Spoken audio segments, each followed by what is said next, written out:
derecho constitucional tributario y la constitucionalización del tributo, tan importante para que lleguemos a este momento de la historia concebido el derecho tributario, cual como se le concibe el día de hoy como un área del derecho importantísima y que necesita un estudio especial.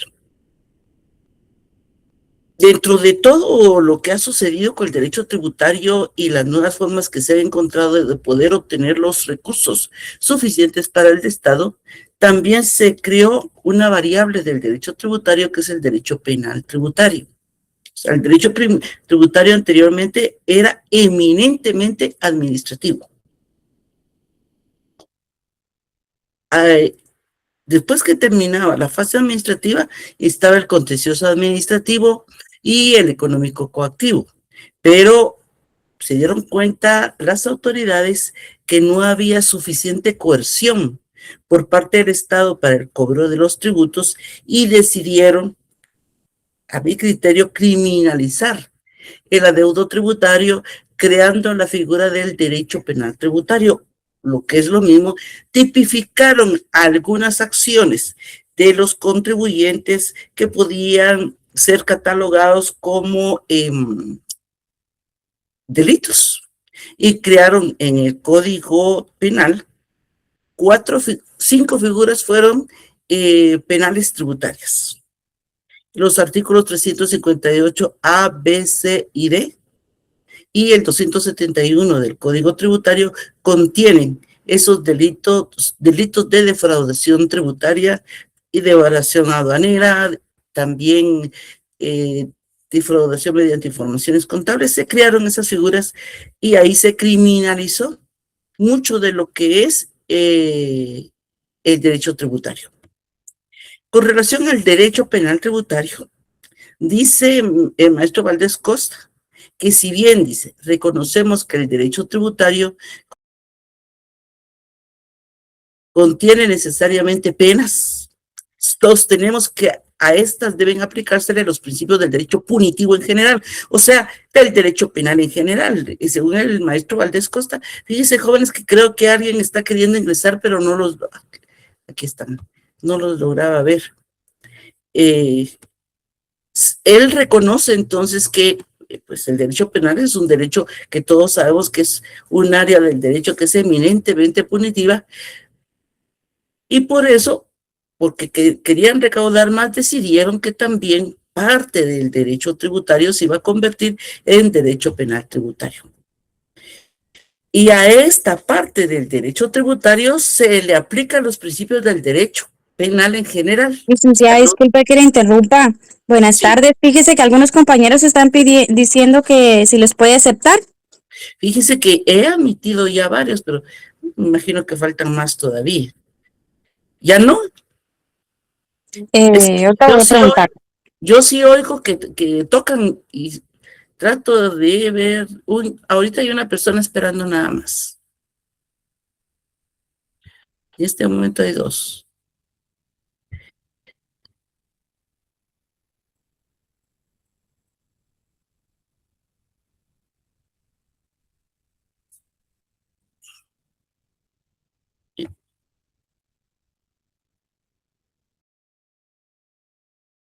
Ya no hay nadie. Bien, hay otra persona.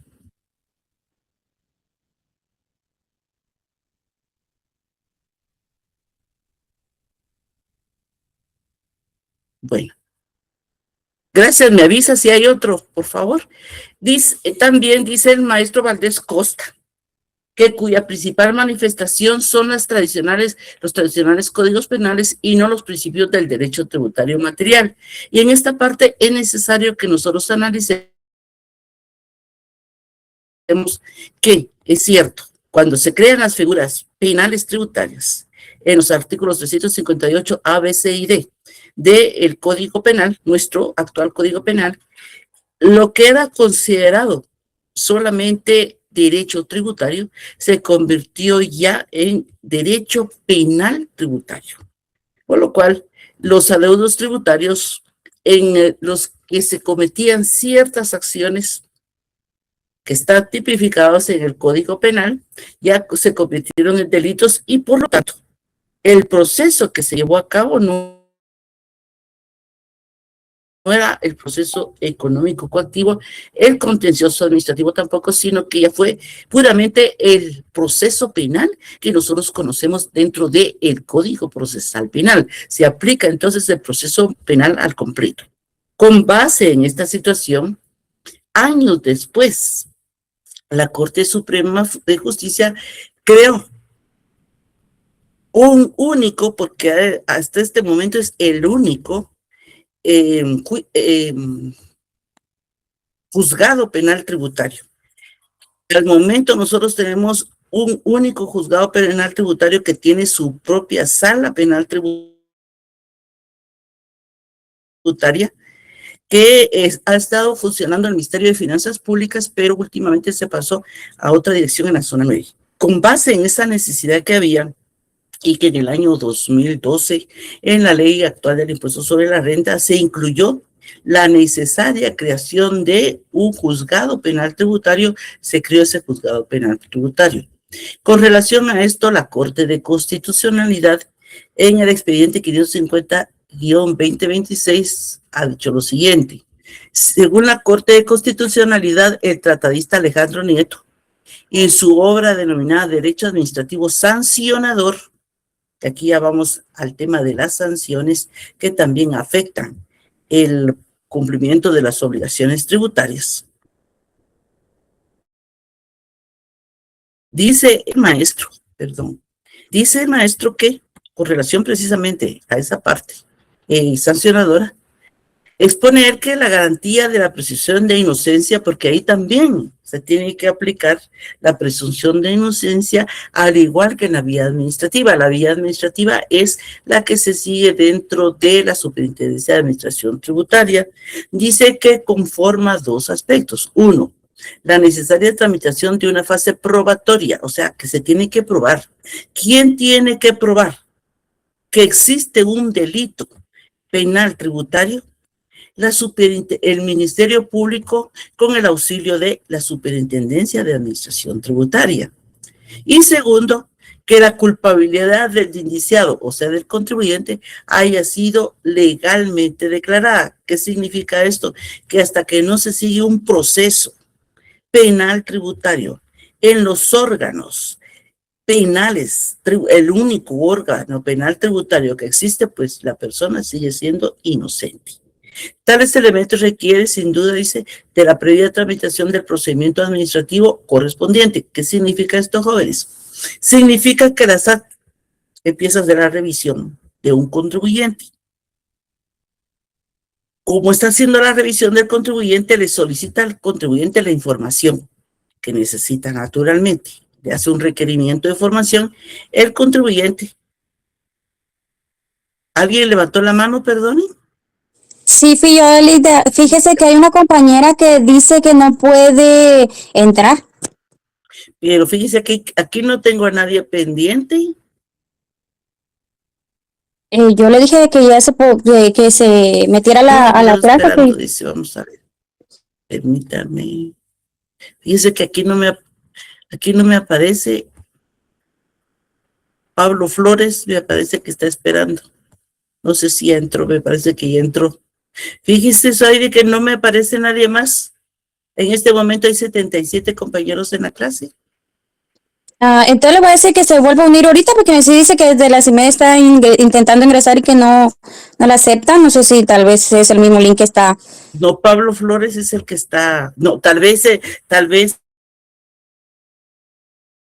se está confundido el link, porque en este momento acabo de aceptar a Pablo Flores. Hay 79 conmigo. Dígale, por favor, que tal vez vuelva a ingresar. O si usted le puede enviar el link, tal vez está en otro link. Está bien, necesidad, ahorita se la mando y disculpe la interrupción. Le agradezco, no se preocupe. Entonces, jóvenes, hay un procedimiento administrativo que inicia con el requerimiento de información y la necesaria revisión por parte de las autoridades de la SAT, o sea, el auditor fiscal, de la revisión del pago de los impuestos y de los documentos que presenta el contribuyente. En ese momento estamos dentro de la vía administrativa. Estando dentro de la vía administrativa, es probable que el auditor tributario establezca que hay la posible comisión de un delito. Óigase posible, porque él no sabe si existe la comisión de un delito tributario o no. Cuando él, en base a todo lo que está revisando, establece que hay la posible comisión de un delito en materia tributaria, él debe de avisar a las autoridades superiores para que se inicie el proceso penal tributario. ¿Cómo se lleva a cabo? ¿Cómo se inicia este proceso penal tributario, jóvenes? La Superintendencia de Administración Tributaria envía a el Ministerio Público la solicitud de que se inicie el proceso penal tributario. El Ministerio Público, con base en la información que envía la Superintendencia de Administración Tributaria, forma el expediente, la carpeta respectiva y presenta su denuncia ante el Juzgado Penal Tributario. Así es como se inicia el proceso penal tributario, pero hay que tomar en cuenta, jóvenes, que a partir de que se inicia este proceso penal tributario, la Superintendencia de Administración Tributaria ya no va a seguir en la vía administrativa. La vía administrativa se va a suspender para que se inicie el proceso penal tributario en sí. Ahí ya no hay contencioso administrativo, ahí ya no hay económico coactivo, ahí, jóvenes, ya no hay nada más que el proceso penal tributario. Después de que ya se inició ese proceso penal tributario, pues naturalmente continúa ya en la vía penal solamente. Eso sí, no significa que el contribuyente no deba de pagar sus impuestos y las sanciones que naturalmente administrativas se hace acreedor, aunque se pruebe que tiene un delito penal tributario. Entonces, jóvenes, aquí ya estamos dentro del proceso penal tributario.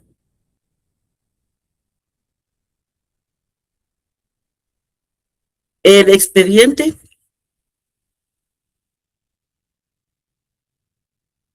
El expediente 2805-2018, dentro de la Corte de Constitucionalidad se conoció una de estas situaciones y dice la Corte de Constitucionalidad que cuando se establezca que existe la probable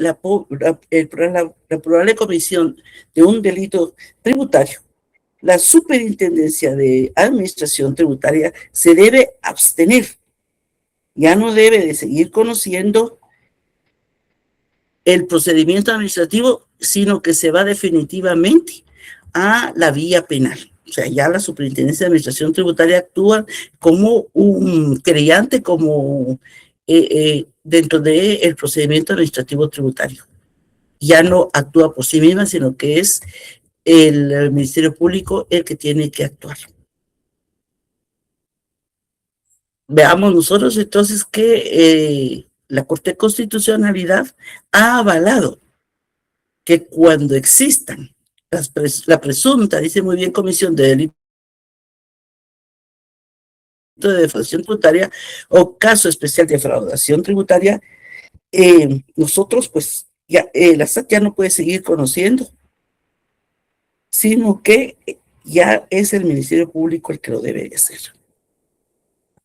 La Corte de Constitucionalidad ha sido tajante en eso, en que ya no puede seguir conociendo la vía administrativa. ¿Cuál es la base legal? Que es lo importante, jóvenes, espero que tengan su código tributario ahí. El artículo 70 del Código Tributario establece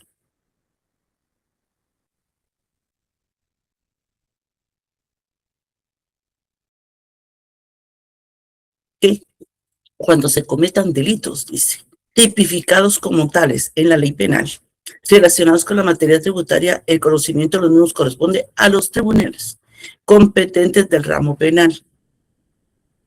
Cuando se presuma la existencia de un delito, la administración tributaria deberá denunciar inmediatamente el hecho a la autoridad judicial penal. O sea, aquí se entiende que es al juzgado, pero en sí es al Ministerio Público, sin perjuicio del cobro de los tributos adeudados al fisco. Igual, el contribuyente igual tiene que pagar, pero además de pagar, pues tiene un proceso penal. que es lo grave para el contribuyente. Y el artículo 90 del Código Tributario establece, y esto es muy interesante, jóvenes, la prohibición de la doble pena. ¿Qué significa la prohibición de la doble pena? Significa que no se puede sancionar por dos vías, sino que lo que tiene que hacer es pagar el impuesto, pero no es una sanción, sino que es el cumplimiento de una obligación tributaria a la vez de someterse a los órganos penales. Precisamente el órgano penal tributario debe igual pagar el impuesto, pero eso no significa que no se su proceso penal en contra de él. Y eso es importante, jóvenes, porque algunos piensan que como ya les están siguiendo un proceso penal, no tienen que pagar el impuesto. No, tienen que pagar el impuesto siempre y cuando se establezca que hay ahí una situación especial por medio de la cual se dejó de pagar el impuesto. Eso no significa que todos sean culpables, pero tampoco significa que todos sean inocentes. Porque dice que si de la investigación que se realice aparecen indicios de la comisión de un delito o de una falta contemplados en la legislación penal, la administración tributaria se abstendrá de imponer sanción alguna. Sanción. Ojo con esto. Dice sanción, no el pago del impuesto. O sea que tiene que cumplir con la sanción que le imponga se le imponga en materia penal, pero además de eso tiene que pagar el impuesto. Y dice también que y ello no libera al contribuyente de la responsabilidad penal, o sea, paga el impuesto y le siguen el proceso penal.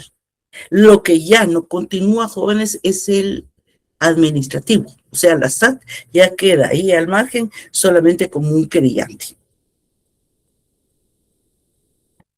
Las características del derecho tributario. Miren, jóvenes, esta área del derecho tiene características muy específicas derivado de lo que regula, lo que norma esta área del derecho, que es totalmente diferente a lo que norman otras áreas del derecho. Por eso nosotros encontramos con que desde que surge el tributo, este es coactivo. Por eso dice coacción en la génesis del tributo.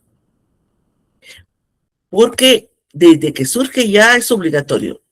¿Qué pasa si no presento mi declaración del impuesto al valor agregado el último día en que la tengo que presentar y tengo que pagar impuesto? Derivado de que no la presenté, no pagué el impuesto, pero yo tenía la obligación de pagar el impuesto. Sin embargo, me sucedió cualquier cosa y no logré presentar mi declaración. Al día siguiente, por ejemplo, estamos en el mes de julio.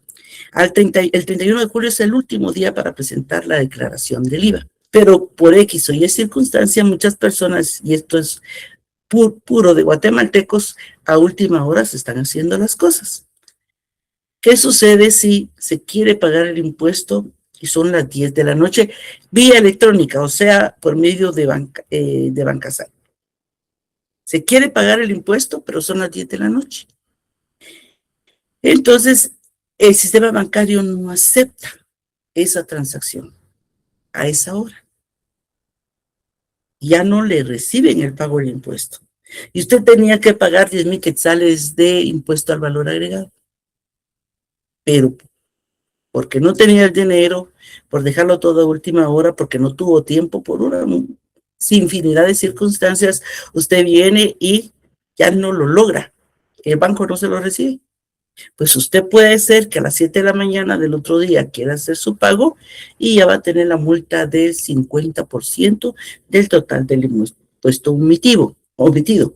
Si nosotros tomamos en cuenta que este contribuyente iba a pagar 10,000 quetzales, pues va a pagar 15,000, más los intereses.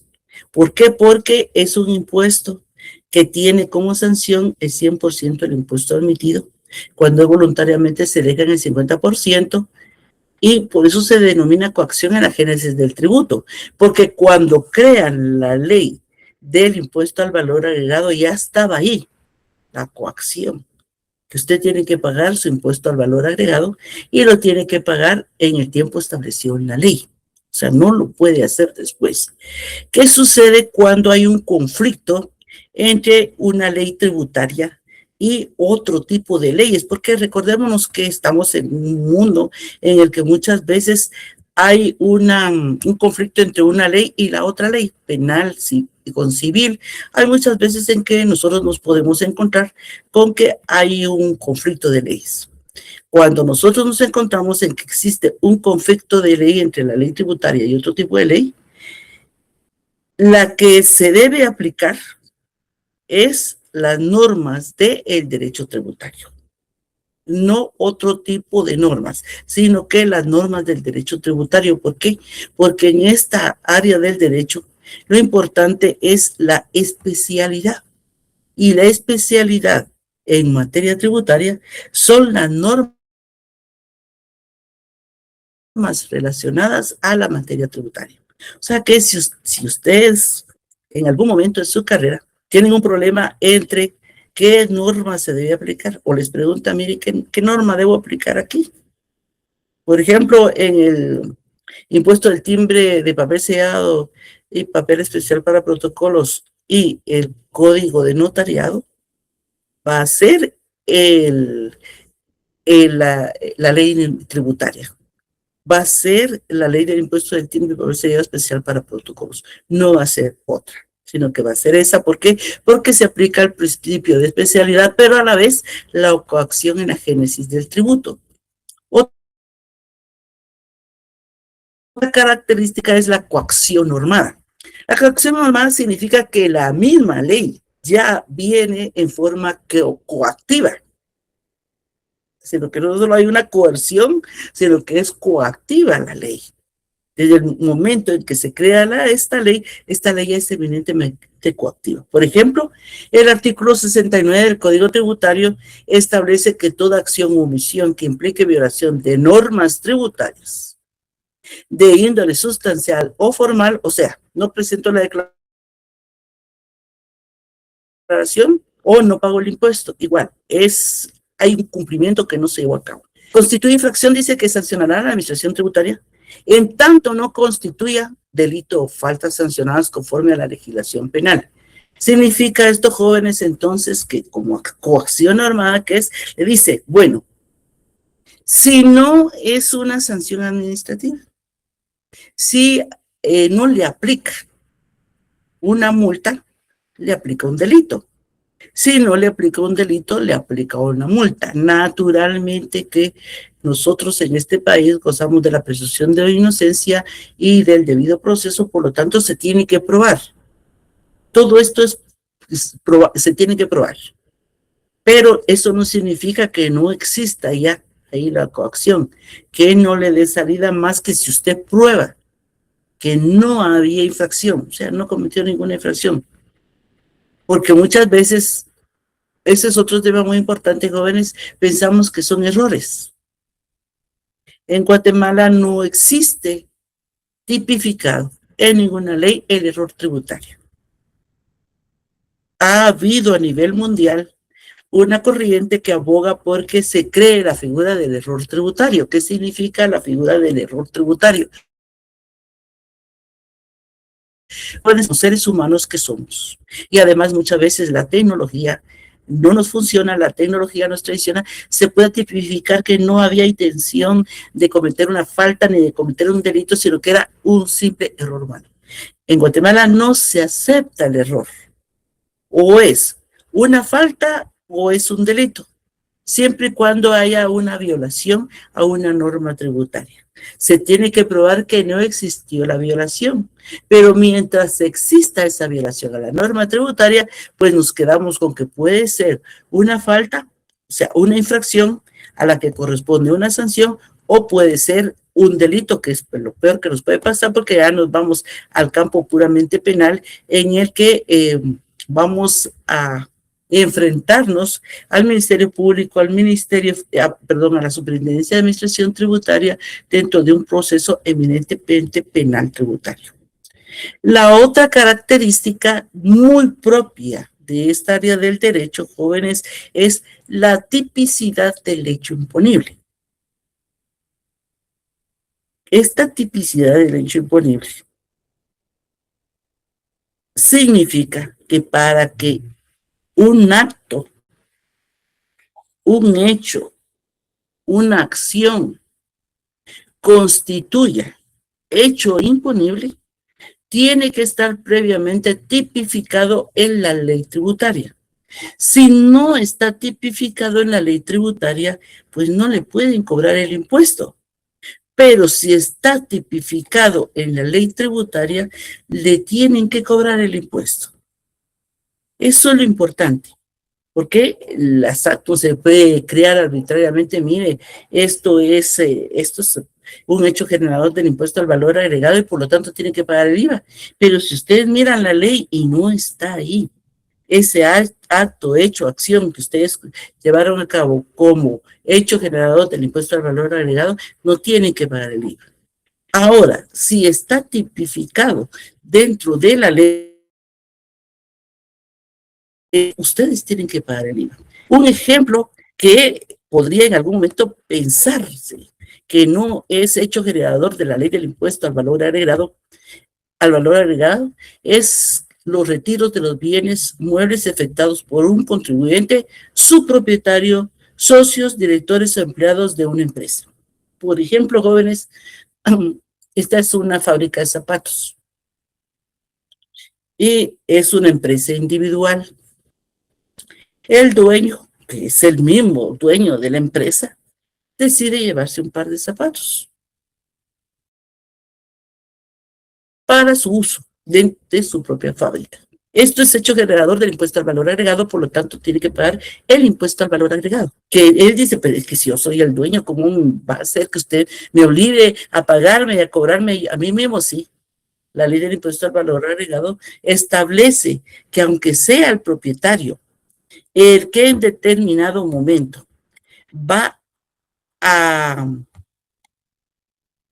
retirar un bien de su propia empresa, es hecho generador y por lo tanto tiene que pagar el IVA. Pero bueno, es un empleado. Y esta es una sociedad anónima, o sea, no es una empresa individual, y esta persona es el socio mayoritario, gerente general, presidente del consejo de administración. Esta es una fábrica de ropa. Y hay ahí un vestido muy bonito que le desea regalar a su hija. Y dice, bueno, entonces él es el socio mayoritario, es el gerente general y es el presidente del consejo de administración. Pues yo me voy a llevar ese vestido. No, se puede llevar ese vestido, pero es hecho generador del impuesto al valor agregado y por lo tanto usted tiene que emitir la factura y aparte de emitir la factura, usted tiene que pagar el impuesto al valor agregado. ¿Por qué? Porque es hecho generador, de acuerdo a la ley del impuesto al valor agregado, es hecho generador del impuesto al valor agregado. Por lo tanto, se tiene que pagar el impuesto. Pareciera, jóvenes, que esto no pudiera suceder. Sin embargo, sí, el legislador lo estableció así en la ley, pues en el momento que se dé ese acto, ese hecho, esa acción, se está generando el impuesto al valor agregado y por lo tanto se tiene que cumplir con las obligaciones tributarias. Lo mismo sucede, jóvenes, con la autoprestación de servicios. Veamos, en el campo de la prestación de servicios, muchas veces puede ser que una persona que presta servicios a terceros en algún momento se tenga que autoprestar un servicio. Por ejemplo, un médico que tiene su clínica que él se enferma, él mismo se examina y él mismo se hace la receta. Eso puede suceder. Esta es una autoprestación de servicios, por lo tanto es hecho generador del impuesto al valor agregado y el médico tendría que generar la factura por ese servicio que él mismo se autoprestó o que él sea el dueño de donde sacan los rayos X, del laboratorio, y él mismo se haga sus pruebas de rayos X y pruebas de laboratorio. En ese momento es una autoprestación de servicios que implica que es el hecho generado del impuesto al valor agregado y por lo tanto tiene que pagar el impuesto. Sin importar, dice el Código Tributario, la naturaleza jurídica de la empresa, o sea, cualquiera que sea la naturaleza jurídica, si se lleva a cabo un retiro de bienes de esa empresa hacia a cualquier persona que tenga relación con esa empresa, tiene que pagar el IVA. Si es una prestación de servicios, por ejemplo, este es un hospital y el dueño del hospital se enferma y lo tienen que internar en el hospital, pues igual es hecho generador que esté internado en el hospital. La distinción de tributos en género y especie. Esto es muy importante, jóvenes, porque el artículo 10 del Código Tributario nos dice cuáles son los tipos de tributos que hay en Guatemala, las clases de tributos. Ya lo vimos anteriormente en una clase anterior, pero lo repetimos. Los tributos en Guatemala reconocidos como tributo legalmente son los impuestos, los arbitrios y las contribuciones, de las que derivan las contribuciones especiales y las contribuciones por mejoras. Esos son los tributos reconocidos en la Constitución Política de la República en el artículo 239 y ratificados en el artículo 10 del Código Tributario. Las tasas no son tributos, tampoco los aranceles son tributos. Eso que se paga, esa cantidad de dinero que se paga cuando se compra un producto en el extranjero, por ejemplo en Amazon, se compra un libro, cuando viene el libro, le van a cobrar a usted el IVA y el arancel. El IVA es tributo, el arancel no es tributo, pero igual es una obligación que tenemos que pagar porque se interne esa mercadería dentro del país. O sea, 3 son los tributos en Guatemala. Otra característica muy interesante, jóvenes, del derecho tributario es la prohibición de la analogía. En Guatemala, en el artículo 5 del Código Tributario, se habla de la integración por analogía. Recordemos que muchas veces en el campo de lo jurídico se utiliza la analogía para tratar de explicar una situación dentro de un proceso o en una clase incluso pues se utiliza la analogía. La misma ley del organismo judicial establece que ante la falta, oscuridad, ambigüedad o insuficiencia de una ley se resolverá conforme a las disposiciones del artículo 4, dice el Código Tributario. Sin embargo, por aplicación analógica, no podrán instituirse sujetos pasivos tributarios, ni modificarse o suprimirse obligaciones, exenciones, exoneraciones, descuentos, deducciones. ¿Qué significa, jóvenes? Que, por ejemplo, si la ley establece que es sujeto pasivo de este tributo tal persona, por analogía, no podemos crear incluir a otras personas que no están ahí. Un ejemplo es que en el reglamento del impuesto sobre la renta, que ya no está vigente ese impuesto sobre la renta, a menos el reglamento, el organismo ejecutivo de ese momento decidió que también tenía obligación, como lo tenía el contribuyente, el perito contador o el contador público o el auditor, con relación a cuando hay una omisión en las obligaciones tributarias, o sea, no se presentó esa declaración. Cuando no se presenta una declaración, jóvenes, hay una omisión.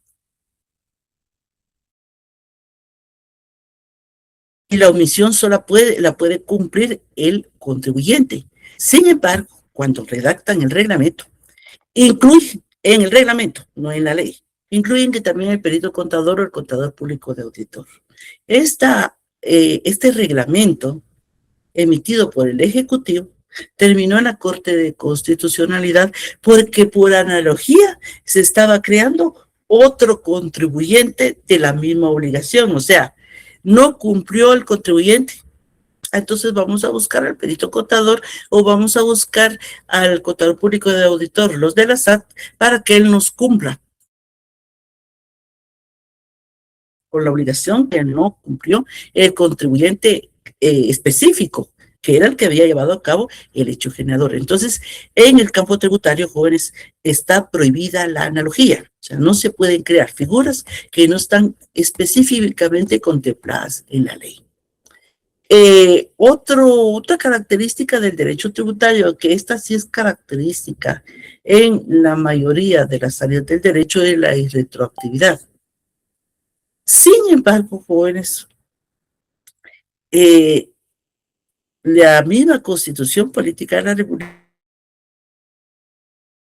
en su artículo 15, establece que las leyes no tienen efecto retroactivo, salvo en materia penal cuando favorezca el reo. ¿Sí? En relación al campo tributario, el artículo 66, jóvenes, aquí está mal escrito, no es el 10, es el 66, establece que las normas tributarias sancionatorias, solamente las que establezcan sanciones, regirán para el futuro, dice. No obstante, tendrán efecto retroactivo las que supriman infracciones y establezcan sanciones más benignas, siempre que favorezcan al infractor y que no afecten resoluciones o sentencias firmes. ¿Qué significa esto? Que aunque la Constitución establece en el artículo 15 que las normas no tienen efectos retroactivos, salvo en materia penal cuando favorezcan al reo, el legislador, dentro de la materia tributaria, estableció que también en el campo tributario se iba a establecer que siempre que fueran más benignas las normas, se podían aplicar con efecto retroactivo. O sea que en materia tributaria también aplica el artículo 15 de la Constitución, podríamos decir, pero ¿por qué no se planteó una inconstitucionalidad? Porque la Constitución es clara, dice que salvo solamente en materia penal, y viene el legislador y lo manda también a la materia tributaria. La explicación, jóvenes, es que son derechos de los contribuyentes y que lo que se trata con este artículo 66 es no castigar de más al contribuyente, no sancionarlo más si se le puede aplicar una norma más benigna, siempre y cuando, jóvenes, se trate de sanciones, no cuando se trate de cumplimiento de la obligación tributaria. Si la obligación tributaria dice que es el 12% del IVA, es el 12%. Si de aquí a 4 meses, en el Congreso de la República modifican la ley de impuesto al valor agregado y establecen que para los combustibles va a ser el 10% el IVA. Y un contribuyente que es de gasolinas no presentó su declaración en este mes. Dentro de 4 meses él se da cuenta y presenta su declaración posteriormente. Y él dice, no, a mí aplíqueme el 10% porque es el que tengo que pagar ahorita. No, si era de este mes en que es el 12%, seguirá siendo el 12%. Esa irretroactividad solo aplica para las sanciones, no para los impuestos, sino que las sanciones que surjan. Otra característica, jóvenes, es la irrenunciabilidad del crédito tributario por parte del Estado. ¿Qué significa esto? Que ese es un dinero que ya está presupuestado, que va a ingresar al Estado, que va a llegar al Ministerio de Finanzas Públicas por conducto de la Superintendencia de Administración Tributaria, que ya existe un presupuesto y que por lo tanto no se puede renunciar. O sea, no puede decir, por ejemplo, el presidente de la República, miren, a esta empresa, porque es de mi familia o de mis amigos, le vamos a exonerar el pago de los impuestos. No, se pueden exonerar las multas, porque eso no está contemplado dentro del presupuesto, porque no se sabe cuántas multas van a haber y no se sabe qué contribuyentes van a dejar de cumplir con sus obligaciones tributarias en la forma establecida en la ley. Lo que no se puede exonerar, jóvenes, son los impuestos. Se pueden exonerar las multas. El artículo 97 del Código Tributario desarrolla el artículo 183, literal R de la Constitución Política de la República, que establece que el presidente debe exonerar de multas y recargos a los contribuyentes que hayan caído en pagar multas y recargos y que le soliciten al presidente la exoneración de las multas, recargos e intereses, pero no de los impuestos. Muchas veces esta figura se ha confundido y se ha dicho que son los impuestos los que también exoneran al presidente. No es así. No se puede pedir y tampoco nunca lo haría ningún presidente, porque el límite del presidente con relación a los impuestos es la exoneración de las multas y recargos, nunca de los impuestos jóvenes. Otra característica es la finalidad de cobertura del gasto público. Con relación a esta característica, jóvenes, se crean los impuestos con una finalidad específica. Y es, ¿quién levantó la mano? Buenas tardes, licenciada. Soy Dígame, Elmar. Solamente dígame. con una consulta con relación al punto anterior. Usted mencionaba de que pues todo se tiene presupuestado, ¿verdad? O sea, ellos como que hacen algún tipo de proyección en el cual determinan cuáles van a ser los impuestos que van a recibir durante un periodo fiscal. Me genera la duda en el caso, por ejemplo, cuando las compañías solicitan devoluciones de crédito fiscal, ¿también existe algún porcentaje que Sí, la superintendencia diga, vamos a destinar esto como un tipo de reserva, ¿no? sí, así es. Se le denomina gasto tributario, que es esa salida de dinero que va a existir derivado del cumplimiento de las normas que establecen la devolución de crédito fiscal, o sea, la ley del impuesto al valor agregado, si se encuentra ya contemplado dentro del presupuesto la devolución de crédito fiscal. Ah, ok, de acuerdo. ¿Esto en qué artículo lo puedo encontrar? Disculpe. El tema del gasto tributario, de la Sí, devolución del crédito fiscal. Me parece que es el 25 de la ley del impuesto al valor agregado. Desde ahí empieza todo lo relacionado al crédito fiscal para los exportadores. ok. Después del 25 de la ley del impuesto al valor agregado, ahí va a encontrar usted todo lo relacionado a la devolución de crédito fiscal.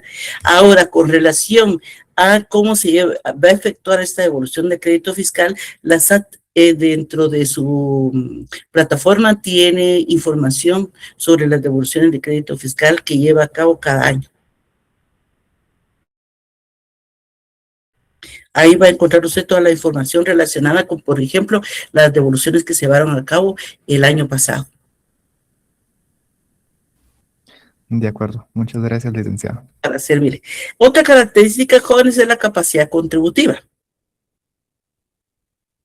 El artículo 98A del Código Tributario establece otras atribuciones de la Superintendencia de Administración Tributaria y en el numeral 6 dice requerir a los contribuyentes que presenten el pago de los tributos por medios electrónicos, teniendo en cuenta la capacidad económica, el monto de ventas y el acceso a las redes informáticas. Aquí lo que decía entonces, jóvenes, es que hay contribuyentes que tienen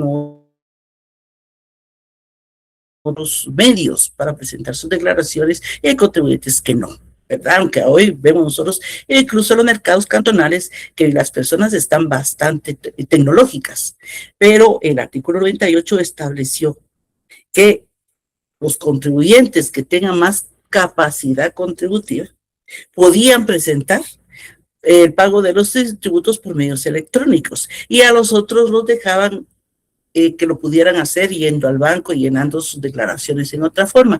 Este artículo, jóvenes, es de antes de la FEL y de antes de todas las plataformas que se han creado en materia tributaria. Entonces, ahí ya se había decidido, bueno, iba a ser la famosa... el famoso cumplimiento de las obligaciones tributarias vía electrónica iba a ser solo para unos contribuyentes que pagaran más y para los que pagaran menos, pues iba a ser manual. Ahora pues ya todos estamos en lo mismo, pero eso es un ejemplo de la capacidad contributiva, cómo se visualiza por parte de las superintendencias de administración tributaria a los contribuyentes dependiendo de su capacidad de riqueza, o sea, la que tienen más riqueza y los que tienen menos riqueza. Desarrollo histórico, pues jóvenes, los tributos han existido siempre. O sea, desde que existe la humanidad han existido los tributos. Siempre el que ha dominado, siempre que ha administrado a los demás, siempre el que ha ejercido el poder, ha necesitado que aquellos a quienes domina, aquellos a quienes administra, sobre aquellos sobre los que ejercen el poder, tienen que contribuir para que esta persona pueda llevar a cabo ese mandato, que es administrar a los demás, que es el ejercicio del poder, o lo que es lo mismo, pues, llevar acá y gobernar. En las diferentes etapas de la historia de la humanidad, nosotros vemos los señores feudales, vemos los reyes, vemos cómo ha evolucionado la historia de la sociedad, y también nosotros podemos observar cómo se ha necesitado siempre. Todos han necesitado que les den bienes, les den dinero, les presten servicios para poder subsistir quienes ejercen el poder en un determinado momento. Siempre han sido tributos y dieron origen a los actuales tributos que tenemos en la sociedad en general. Por ejemplo, en la Edad Media, como obligaciones de los vasallos, teníamos que el vasallo le tenía que dar al señor feudal varios servicios y varios bienes. Se dividían en prestaciones de servicios personales y las prestaciones económicas, o sea que le tenía que servir, y adicional a que le tenía que servir, pues le tenía que dar prestaciones económicas. Entre las personales estaba el servicio militar, que consistía en acompañar al señor a la guerra. O sea, era su obligación. El vasallo tenía que irse con el señor feudal a la guerra, no porque fuera a ganar nada, no porque él fuera a ser un héroe, ni mucho menos, sino que era su obligación como vasallo, que era del señor feudal. También estaba obligado a dar consejo al señor en los negocios, o sea, era su consejero, concurriendo a las audiencias que para el efecto eran convocados. O sea, el señor feudal decía, tráigame al vasallo fulano de tal, se lo tenían que llevar y él tenía que llegar y tenía que escuchar al señor feudal y tenía que dar su consejo. Y que posteriormente se reglamentaron, en forma que solo se celebraban 3 en el año: en Pascua, Pentecostés y Nochebuena. O sea, en esas fechas el señor feudal podía llamar a sus vasallos y pedirles consejos. Esa era una obligación, no le iban a pagar, o sea, era su asesor prácticamente, el vasallo del señor feudal, y no recibía nada más que poder estar en el feudo.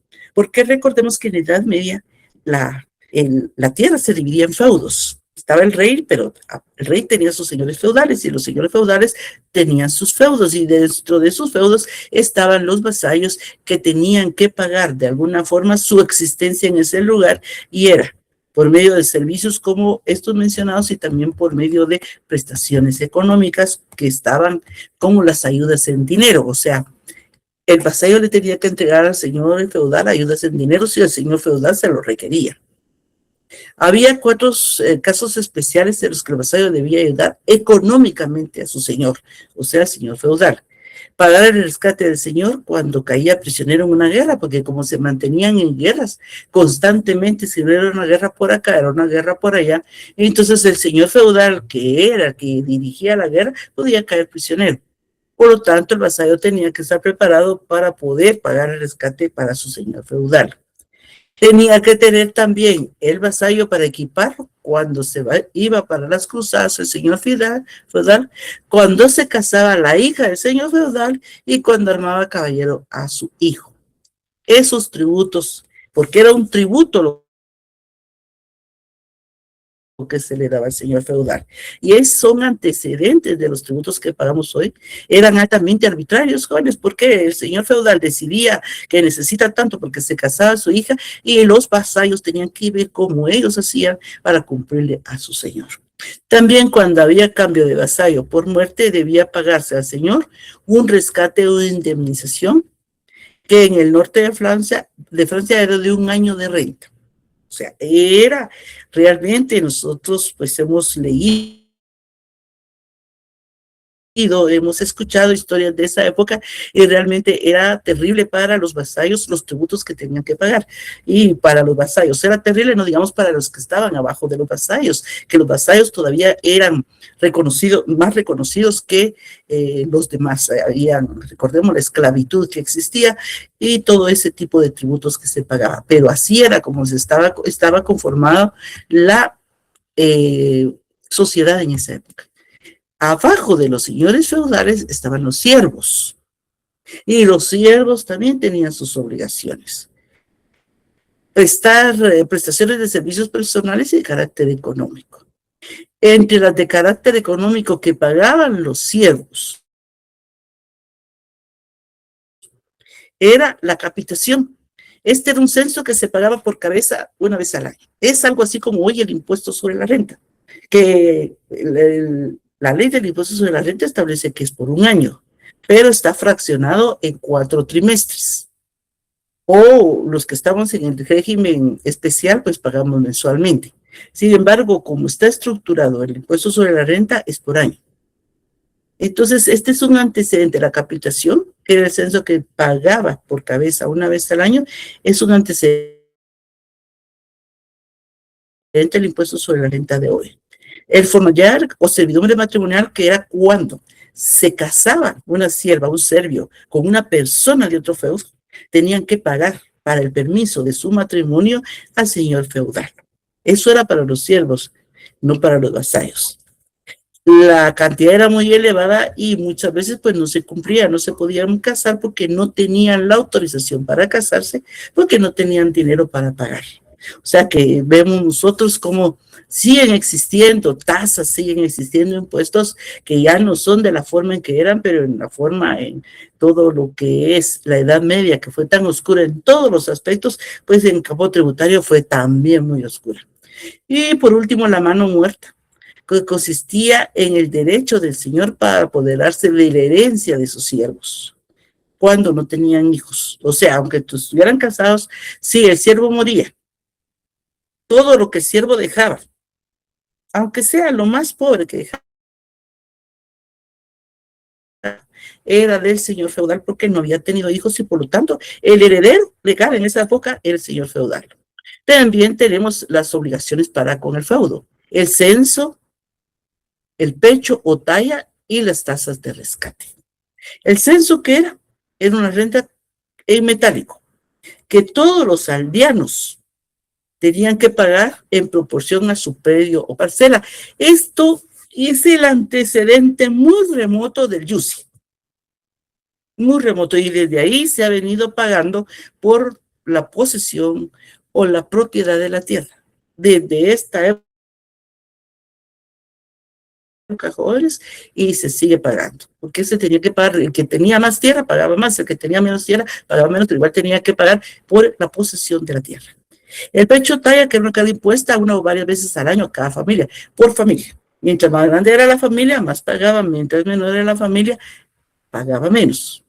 Se llamaba talla porque en el momento de pagar el impuesto llegaban los recaudadores de impuestos y en la puerta de las casas, que eran de madera, hacían una raya, una línea, ellos con sus cuchillos, y ahí dejaban marcado, era como la marca ¿cómo se llama? De la caja de los bancos. La marca que ponen, más o menos, era la marca que ponían que esta persona, esta familia, ya pagó el impuesto que correspondía a este periodo. Llegaban después los fiscalizadores que siempre han existido, o sea, es lo que tenemos hoy, pero siempre han existido personas que van a vigilar que los otros hayan cumplido con el pago de sus impuestos. También existían otras obligaciones económicas jóvenes, que estos sean peor todavía, porque tenían que entregar su trigo, avena, heno, todo lo que, gallinas, era lo que quisiera el señor feudal, se lo tenían que entregar si él quería. Si él decía, necesito tantas gallinas para mañana, pues tenían que llevar a las gallinas y ni siquiera podía decir yo puse más, yo puse menos, sino que se las tenían que entregar. También los labreados estaban obligados a cocer su pan en el horno del Señor. O sea, el Señor tenía su gran horno, ellos hacían su pan lo tenían que ir a cocer en el horno del Señor y le tenían que pagar. Tenían que moler su trigo en su molino también, pero también le tenían que pagar. Y tenía que trabajar las uvas. O sea, jóvenes, la esclavitud total, que son los antecedentes de los impuestos que hoy pagamos. Y aquí están otras obligaciones personales como cuidar los viñedos del Señor, cegar sus trigos, almacenar sus granos. O sea que el Señor feudal, y por eso todos querían ser señores feudales, tenían un gran poder sobre todos los ciudadanos que se encontraban en sus feudos. Por eso se delimitaban los feudos y cuántas personas estaban en cada feudo. Los señores feudales que tenían más feudos eran más ricos, porque tenían más siervos y más vasallos y más aldeanos dentro de su feudo y por lo tanto tenían más ingresos. Pero afortunadamente, jóvenes, todo evoluciona, todo cambia, todo progresa y nos encontramos con que fue evolucionando. Recordemos que después de la Edad Media viene el Renacimiento, vienen otras etapas en la vida de la sociedad que dieron apertura en todos los aspectos y el campo tributario no se quedó atrás, jóvenes, porque el campo tributario ha ido evolucionando a la par que evolucionan las ciencias, todas las ciencias, también ha evolucionado el campo tributario. El derecho tributario, como lo conocemos, surge del derecho civil, del derecho común, que es el derecho civil, como han surgido todas las áreas del derecho. Recordemos que el derecho civil es el tronco, y de ese tronco surgen varias ramas, por eso se le llaman ramas del derecho, dentro de los que se encuentra también el derecho tributario. Poco estudiado, hasta finales del siglo pasado y principios de este siglo, que ha sido más estudiado, se le ha dado más importancia, pero anteriormente pues se le miraba como no importante, como pues, sí puede ser de pagar impuestos, pero bueno, tenemos que pagar impuestos y no se le había analizado y no se había estudiado en profundidad como se le hace hoy. Dice Héctor Villegas con relación a la evolución del derecho tributario, que el derecho civil, dice, ha sido el derecho madre o tronco común del cual han ido desgregando las restantes ramas del derecho.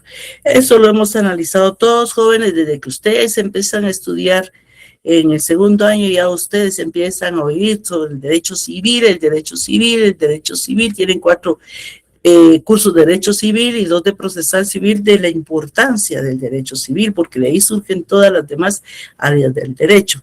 Dice Héctor Díaz que recordando que el jus civil romano se constituyó en la ley común de todo el imperio y comprendió tanto el derecho público como el derecho privado. En ese momento, cuando se crea el jus civil, naturalmente era solo el derecho civil. Y después, pues, fue evolucionando más y se fue estudiando que tenía que haber una separación entre derecho público y derecho privado, pero siempre la rama, la génesis, la raíz está en el derecho civil. El derecho privado y el derecho público, después, con la evolución y los estudios que se han hecho, se han dado cuenta que no son 2 grandes ramas autónomas del derecho, no, porque surgen de un mismo tronco que es el derecho civil, porque se relacionan entre sí. Y así como se relacionan el derecho público y el derecho privado, pues todas las ramas del derecho que surgen del derecho público y el derecho privado también se tienen que interrelacionar. Por ejemplo, el derecho penal de una u otra forma se relaciona con el derecho civil, mercantil y notarial, sí, jóvenes, porque como anteriormente era peor, pero hoy estamos regresando a la criminalización de muchas áreas del derecho. Se inicia con el derecho civil, continúa con el derecho mercantil, miremos hoy con la aprobación de la ley de lavado de dinero y otros activos, la nueva ley de lavado de dinero y otros activos, el derecho notarial se está criminalizando también, porque los notarios, los abogados, los contadores públicos, los auditores y los peritos contadores tendremos obligaciones de tipo penal con relación a nuestro quehacer profesional. O sea que siempre nos encontramos dentro de lo mismo el derecho civil y el derecho penal, porque se ha tratado de criminalizar, jóvenes, mucho la ciencia del derecho. La relación que tiene el derecho penal con el derecho tributario se manifiesta precisamente en esa criminalización que les he mencionado, ya que muchas instituciones del derecho tributario se utilizaron para crear los delitos de defraudación tributaria, defraudación especial tributaria y defraudación aduanera. Hasta aquí nos quedamos el día de hoy, jóvenes. Nos vemos el viernes. Vamos a continuar con esta fase tan importante.